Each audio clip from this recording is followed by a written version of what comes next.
இந்த மாவட்டத்தில் ஒருத்தர் இருந்தார், அமைச்சர் செந்தில் பாலாஜி.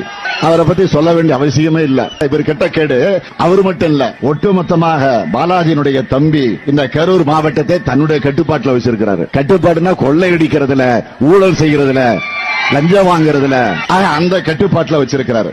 ஆள் கடத்தல், நில அபகரிப்பு புகார்கள் எல்லாம் இன்னைக்கு நீதிமன்றத்தில் இருக்கு. வரவேற்புரை ஆற்றியிருக்கக்கூடிய கரூர் மாவட்ட கழகத்தினுடைய செயலாளர்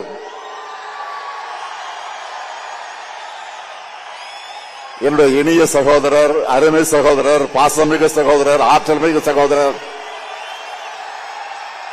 செயல் வீரர் செந்தில் பாலாஜி அவர்களே, ஆள் கடத்தல், நில அபகரிப்பு புகார்கள் எல்லாம் இன்னைக்கு நீதிமன்றத்தில் இருக்கு. என்னுடைய இனிய சகோதரர், அருமை சகோதரர், பாசமிகு சகோதரர், ஆற்றல் மிகு சகோதரர், செயல் வீரர் செந்தில் பாலாஜி அவர்களே, செயல் வீரர் செந்தில் பாலாஜி அவர்களே,